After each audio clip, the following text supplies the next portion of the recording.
Sa ulo ng mga nagbabagang balita. Mga opisyal ng PNP Cordillera tumalima sa hiling na courtesy resignation ng DILG. Presyo ng sibuyas inaasahang bababa. Inflation rate sa Ilocos Region tumaas. At mga World War II veterans ng Pangasinan binigyang pugay.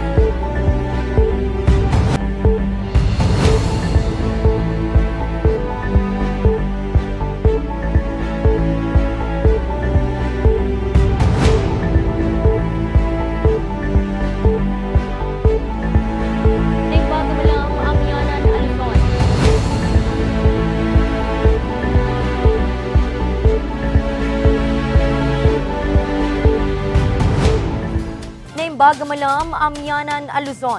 Narito na ang mga bago at may init na mga balita.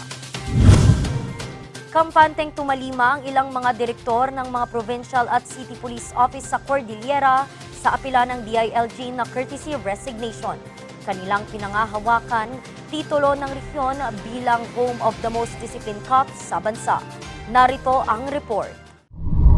Isa si Baguio City Police Office Director, Police Colonel Francisco B. Buluayan Jr. sa 17 mga third-level officials sa rehiyon na tumalima sa apela ng DILG na pagpapasa ng courtesy resignation. As regards to the resignation, I have already tendered my resignation last Friday together with the other senior officers of Procor. And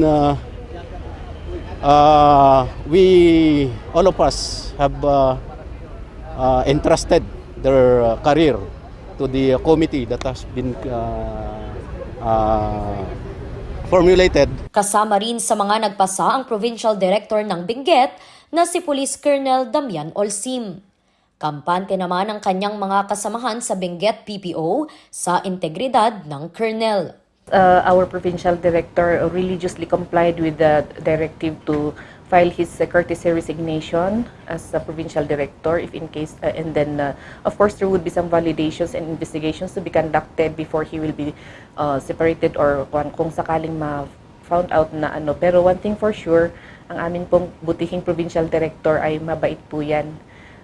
Hindi naman po yan siguro makakasama sa mga madidismiss kasi he's a good man with the good reputation. Patunay raw dito ang maganda nitong pamumuno mula nang maupo noong nakaraang taon. Sa ilalim ng kanyang pamunuan, umabot sa 140 ang isinagawang marijuana eradication operations. Dagdag pa ang mga nakumpiska sa mga checkpoints at 59 na bypass operations. 147 milyong halaga ng marijuana ang kanilang nakumpiska sa mga operasyong ito at 67 na individual naman ang nahuli. Benguet PPO is still ready and always willing to do some intensive operations against our marijuana plantations. Isa sa mga program na fino-formulate nila in partnership with the regional director ay as ordered by our regional director is yung pagbibigay ng mga livelihood projects to the residents of especially in Takadang and Bakun na known na doon sila nagtatanim ng mga marijuana or kung doon kami nag-ooperate and then that yielded positive. Binibigyan po namin sila ng chance na magkaroon ng livelihood. Marami pong mga seedlings in partnership with yung mga agriculture offices na kung saan pwede kaming humingi ng mga tulong para sa ganun, mabigyan din naman sila ng mas disenteng pagkukunan ng livelihood nila. Sinimulan din niya ang pailaw program kung saan nagkabit ang mga pulis ng Benguet ng street lights. Naituloy din ang proyektong pabahay sa mga may hirap na residente sa probinsya. May mga iba pang tulong kaming ginawa kagaya ng, like for example, yung mga pagtulong sa mga nasalanta ng sunog or fire incidents. We had 3 families na nag-benefit sa aming tulong, one in Kapangan, in Bugyas, and in Atok. At saka yung mga iba pang mga gift giving namin na ginawa namin sa mga kabataan, just like giving sleepers para sa mga batang nag-aaral na pumupunta sa mga malalayong lugar para mag-aral, and then Just like yung tuba, yun din po ang kanilang project, yung pagbibigay ng tsinelas and some other school supplies. Tiwala siya na mapapanindigan at mapapangalagaan ng ahensya ang titulong Best Provincial Police Office at titulo ng Cordillera bilang home of the most disciplined cops sa bansa. Randy Guzman para sa Luzon Headlines. Inaasahan namang bababa ang presyo ng sibuyas sa unang quarter ng taon, lalo na't naaprubahan na ang importasyon at magsisimula na muli ang anihan ng sibuyas. Magbabalita Charles Limon. Sinigang ang planong pananghalian ni Sylvester, pero isa sa mga sangkap dito ang sibuyas. Dahil sa mahal ng presyo nito, pamalit niya ang lasuna. Pagtyagaan, talagang ganyan, walang magagawa. Tipid-tipid muna. Tipid-tipid. Tingi-tingi. Konti-konti lang. Oo. Pati din ang ilang maliliit na tindahan, suko na sa presyo ng sibuyas. Kaya si Cholo, laso na muna ang ibinebenta. Bili nung kon pa December 28. December 28, magkano bili mo nun 480. per kilo? Wow. Oh, so mura pa yun compared dun sa 600. Kasi nung 27, nagtanong ako, kampas ako, 460. Nung bumalik ako kinabukasan, nagpabili yung kaibigan ko, 480 na. Ganong kabilis tumaas. Ngayon, wala nang mabibili kahit ikutin mo. 200 pesos ang bili niya kada kilo sa palengke at ibinebenta niya ito ng 50 pesos kada bungkos. Pero nangangamba siya na baka tumaas din ang presyo nito. Bakit maabot ng 200? O bintalang namin, medyo may patong na maliit kasi marami naghahanap. Ilan lamang sila sa mga apektado ng mahal na presyo ng sibuyas. Kaya ang Department of Agriculture mag-aangkat na ng sibuyas. Ito ay matapos aprubahan ni Department of Agriculture Secretary at President Ferdinand Bongbong Marcos Jr. May mga pagbabago dun sa rekomendasyon natin na instead of 22,000 metric tons, naging 21,060. Yun nga, pag-meet ang nilagay na volume. Tapos yung must arrive siya, dapat hindi lumagpas siya sa January 27 na ang atin pong rekomendasyon ay end of this month or not to exceed February, yung first week of February. Ayon sa ahensya, makakatulong umano ang importasyon sa pagpapababa ng presyo ng sibuyas sa merkado. Napapanahon din daw ito bago pa man sumapit ang harvest season ng sibuyas na magsisimula sa Pebrero hanggang Mayo. Dapat umabot siya doon sa September level na umabot lang sa 150 or 200. Kasi nung nagkaroon ng December, may holiday tayo, tumaas ang demand, umalagwa yung presyo, hindi natugunan yung ating supply ng sibuyas sa ating mga merkado, even doon na nag-umpisa na po yung off-season harvest noon. Ayon sa Philippine Statistics Authority, malaki ang naging ambag ng sibuyas sa inflation rate ng bansa.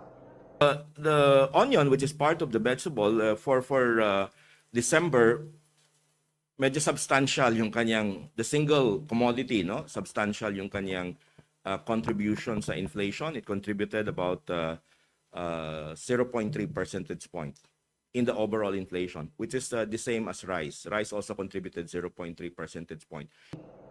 Kumpiyansa naman ang Department of Agriculture na mararamdaman ang pagbaba ng presyo ng sibuyas sa mga susunod na buwan. Charles Nicolimon para sa Luzon Headlines. Sumampa sa 8.2% ang inflation rate sa Ilocos Region ayon na rin sa data ng Philippine Statistics Authority Region 1. Magbabalita Jose Robert Inventor. Araw-araw namamasada sa lungsod ng Dagupan si Henry.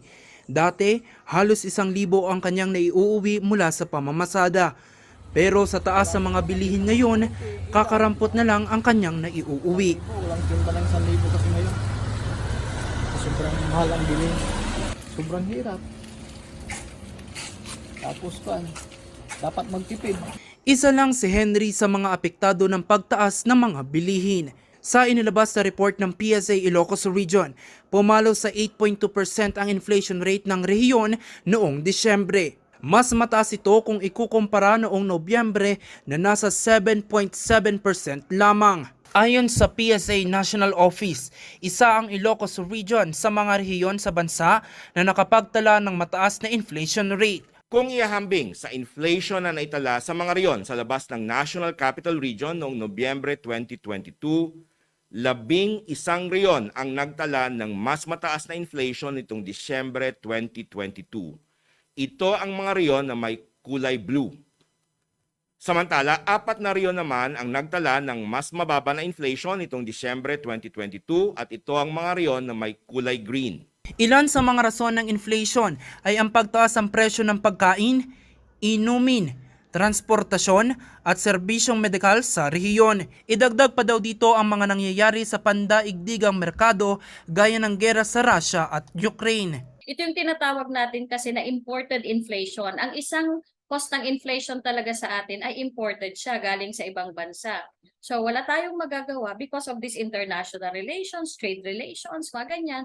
So i-carry over talaga dito sa ating bansa. Noong Disyembre, pumalo sa 8.1% ang inflation rate sa bansa. Bagamat bumagal ang inflation rate noong huling quarter ng taong 2022, nagbabala ang Philippine Statistics Authority na maaring sumipa pa ang inflation sa 2023. Spend only on mga essential needs.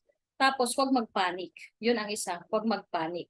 Number 2, no matter the type of government that we have, we always have to look at the government as a benevolent government. That in a way, it is providing us solutions the way it knows how to solve the problem. Yun, so parang trust din sa government. We have to trust the government.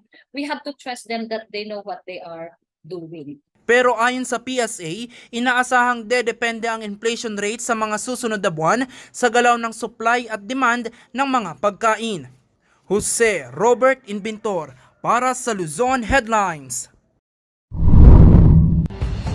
Susunod, DOH nagbabala sa pagsipa ng mga kaso ng COVID-19 sa pagdaraos ng mga malalaking pagdiriwang sa Cordillera. Yan at iba pang mga balita. Abangan!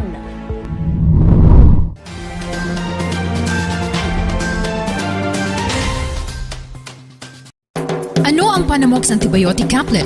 Ang Panamox Antibiotic Caplet ay isang bago at epektibong antibiotic para sa mga manok na available sa market ngayon. Meron itong pinakamataas na content ng amoxicillin, tylosin at paracetamol na mapabilis ang paggaling ng sakit at sugat, pisik, halak, ubo at sipon, diarrhea at lagnat ng manok. Saan mabibili ang Panamox Antibiotic Caplet? Madali lang hanapin ang Panamox Antibiotic Caplet dahil available ito sa lahat ng mga Agrivet stores sa inyong lugar.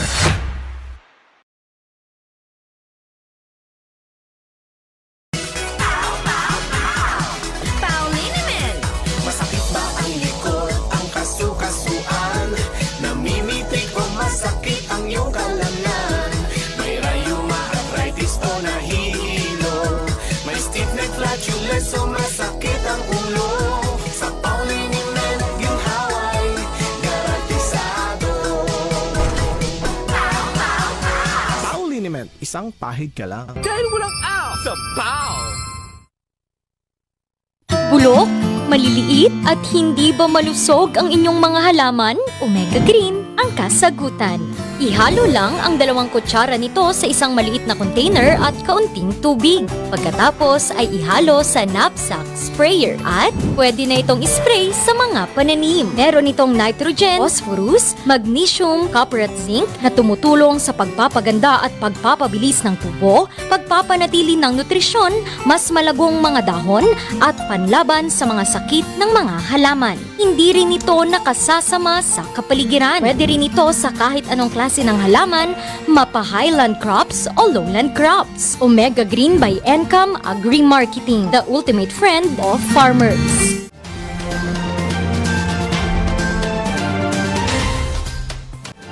Nagbabala naman ang DOH sa maaaring pagtaas ng mga kaso ng COVID-19 sa Cordillera, lalo na't ipagdiriwang ang ilang malalaking selebrasyon sa unang quarter ng taon. Magbabalik sa report, Charles Limon.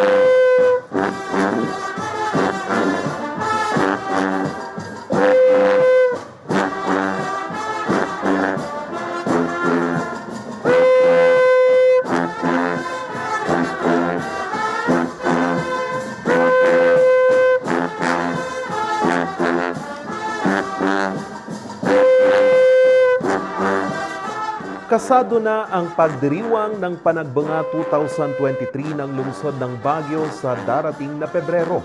Sa inaasang dagsa ng mga turista at manonood, nagbabala ang DOH Cordillera sa posibleng pagtaas ng mga kaso ng COVID-19. Yes po, no.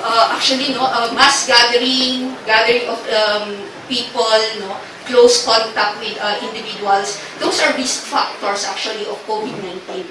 Not only COVID-19, respiratory illnesses, even these other infectious diseases like measles, no, and HFMD, mga ganun. Those are risk factors, pero meron tayong ways to prevent. Isa din kasi sa mga banta ng pagtaas ng kaso ang iba't ibang sub-variant ng Omicron gaya ng XBB 1.5. 2 hanggang 3 beses daw itong nakakahawa kumpara sa orihinal na Omicron variant ayon sa Center for Disease Control and Prevention. Hindi pa rin po siya masyadong tinitignan as a threat, no? Though, of course, we are looking at it since the trend nga sa other countries, medyo nag-iiba na siya. But then, they cannot actually point out or qualify that it's because of the XBB 1.5 variant. Pero ayon sa DOH, wala pa sa bansa ang nasabing Omicron subvariant. Kaya bilang paghahanda sa anumang pagsipa ng kaso, rekomendasyon ng DOH ang recalibration ng contingency plans ng COVID cases ng bawat LGU. Ngayong unang quarter ng taon, inaasahang sunod-sunod ang mga pagdiriwang sa Cordillera. Una dito, ang Panagbanga ng Baguio sa Pebrero at ang Strawberry Festival ng La Trinidad sa Marso. Tiniyak ng City Health Services Office na handa sila sa mga pagsipa ng kaso.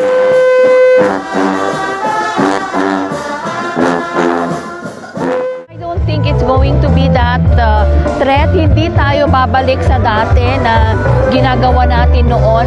So we go on with our activities.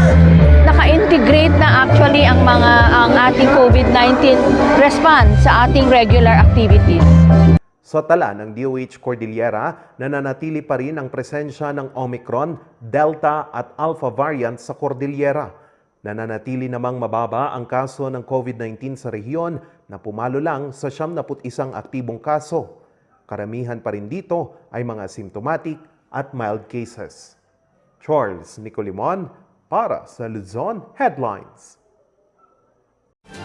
Aabot sa 2,000 pulis sa Cordillera ang na-promote ngayong araw. Ating tunghayan ang kwento ng ilan sa kanila sa kwentong ito.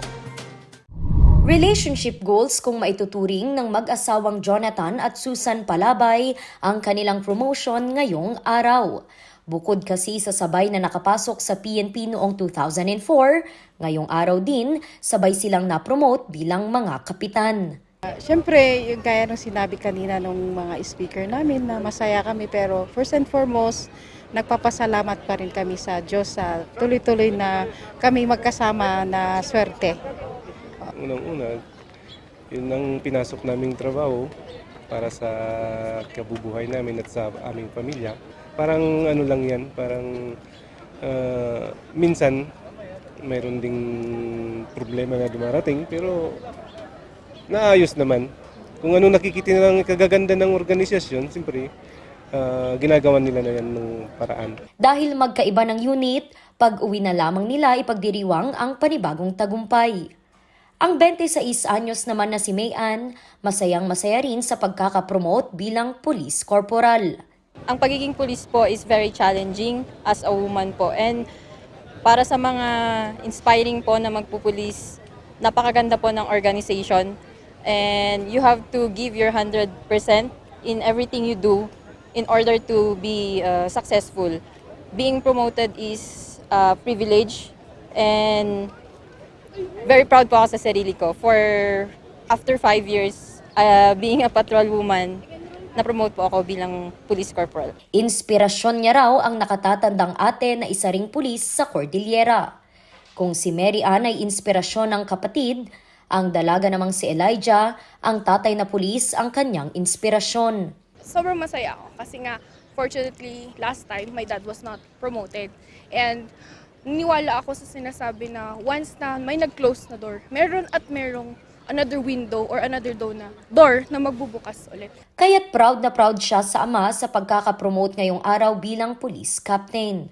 Mas lalo dun sa mga subjects ko na need ng advice niya and ng tawag nito, ng teachings niya. So, ang good thing nun is nung nalipat si Daddy, na-promote siya, which is parang it was para a blessing for us. Ganito rin ang nararamdaman ng kanyang ina na si Elizabeth. Very proud and deserve naman talaga yung promotion niya. And ako naman, kami ng anak ko, susuportahan siya lagi. So kahit saan siya ma-assign, kahit nasaan siyang lupalop dito, is nakasuporta lang kami. And of course, yung prayers din, and we're very thankful kay Lord na na-promote siya. Emosyonal naman ang bagong kapitan na si Jonathan sa mensaheng ito ng kanyang mag-ina. Anya, mas pagbubutihin pa niya ang kanyang trabaho para sa pamilya at sa ngalan ng PNP na naididikit ngayon sa usapin ng droga. Indeed, it's very fulfilling because we did this for 4 years actually. Yeah? Last year I did get promotion. So thanks God and blessings ng God with my family. Support my family, nakuha rin natin. And amidst the situation ng PNP, trabaho pa lang. Yung nasabi ni RD kanina, trabaho lang tayo. Third level naman sa kakwan yun, di ba? Officers. So kami, as junior officers, kung ano yung task namin, gagawin namin. Ilan lamang sila sa 2,033 opisyal sa Cordillera na na-promote ngayong araw. Sa itong magandang regalo ngayong bagong taon, no? Nagkaroon tayo ng simultaneous donning of ranks kung saan kasabay natin ang buong PNP organization sa Krame, then dito naman sa Procor, yung main natin dito sa Camp Dangwa, then yung mga PPOs natin sa kanilang respective offices, nagkaroon ng tawag dito ng donning of ranks. So ito ay para sa second level promotion ng ating PNP personnel. So nandito yung patrol promotion to corporal hanggang police major. Sa rehiyon, Kalinga ang may pinakamataas na bilang ng mga na-promote ngayong araw. Randy Guzman para sa Luzon Headlines. Susunod, World War II veteran sa Pangasinan binigyang pugay. Ang kwento abangan sa pagbabalik ng Luzon Headlines.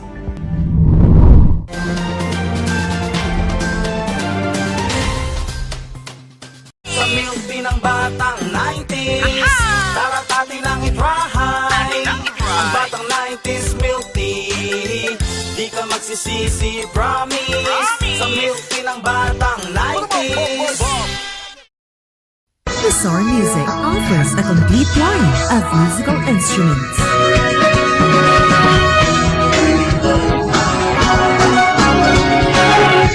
Bizarre Music, Baguio's pioneer in online music and art lessons.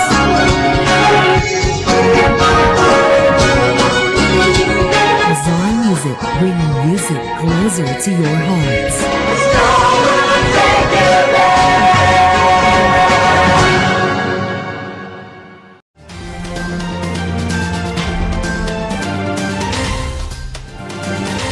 Muling inalala ng pamahalaang panlalawigan ng Pangasinan ang sakripisyo ng mga World War II veterans. Ating yang alamin sa kwento ni Jose Robert Inventor. 8 sa mga pinakamatandang veterano ng World War II sa probinsya ng Pangasinan ang pinarangalan sa ika-78 anibersaryo ng Lingayen Gulf Landing. Isinabay din ito sa ika-16 na selebrasyon ng Pangasinan Veterans Celebration kahapon. Isa sa mga pinarangalan dito ang 106 years old na veteran na si Valentin Untalan. Nakatanggap ang 8 veterans ng plaque at 10,000 piso na hatid ng provincial government ng Pangasinan. Isang medical mission rin ang isinagawa sa Capitol Plaza kahapon. Isa sa mga nakatanggap ng atensyong medikal ang mga kapamilya, kaanak at mga veterano.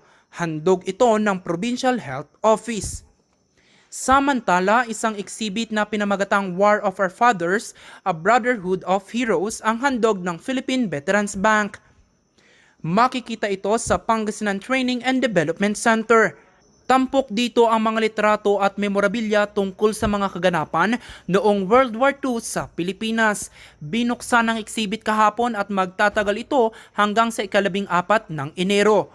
Ayon kay Governor Ramon Gico III, isinasaayos nila ang mga World War II sites sa probinsya bilang pagkilala sa mga veterano ng World War II sa probinsya ng Pangasinan. Jose Robert Inventor para sa Luzon Headlines. At yan ang mga balitang nakalap ng Luzon Headlines ngayong araw. Muli, maraming salamat at magandang araw sa ating lahat.